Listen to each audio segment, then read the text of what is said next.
Overall स्थिति है, क्योंकि किसी भी इकोनॉमी को चलने के लिए ईंधन चाहिए, और ईंधन के दाम जिस तरह से बढ़े हैं, तो दो काम इससे होते हैं। एक तो आपका कॉस्ट ऑफ प्रोडक्शन बढ़ता है, और दूसरा जब इन्फ्लेशन बढ़ता है तो आपकी परचेजिंग पावर घटती है।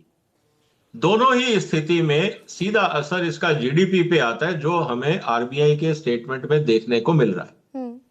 तो इसमें ताजुब की बात नहीं है कि थोड़ा सा जीडीपी पे असर आएगा। पूरी दुनिया में असर आ रहा है, हर देश में आ रहा है, पूरे, अगर इररिस्पेक्टिव ऑफ कंट्री की बात करें, सब जगह आ रहा है। अब जब तक तेल के दाम कम नहीं होंगे ये असर रहेगा। तो ये मुद्दा पूरी तरह से आर्थिक है। अब इसमें कौन राजनीतिक दल फॉर्मूला देगा कि कैसे ओवरकम किया जाए, ये देखना जरूरी है। लेकिन जहां तक बात है भारत की, जब महंगाई बढ़ेगी तो जो डिस्पोजेबल इनकम होती है वो कम हो जाती है। आप एसेंशियल चीजों पे पैसा खर्चते हैं, तो दाल रोटी ये आपको जरूरी है, मेडिकल और हेल्थ केयर जो आपकी रिक्वायरमेंट है वो जरूरी है, मकान का किराया जरूरी है।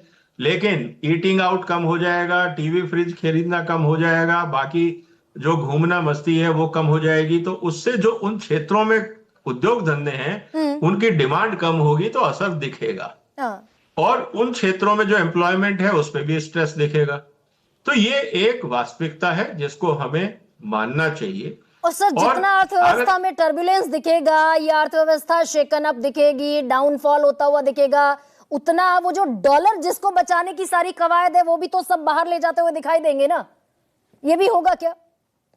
अभी आपने प्रधानमंत्री की एडवाइजरी कमेटी के मेंबर का एक स्टेटमेंट सुनाया कि dollar is just a number. अब ट्रेजेडी आप ये समझ लीजिए कि जब ऐसे एडवाइजर भारत के प्रधानमंत्री के होंगे तो इकोनॉमिक कंडीशन देश की क्या होगी। जब रास्ता दिखाने वाला ही पूरी इकोनॉमिक पॉलिसी को मजाक बना रहा हो, अगर इतना टेंशन है तो फिर आरबीआई डॉलर के स्टेबलाइज रुपए को स्टेबलाइज करने में डॉलर क्यों बेच रहा है? इनको आरबीआई गवर्नर बना दीजिए,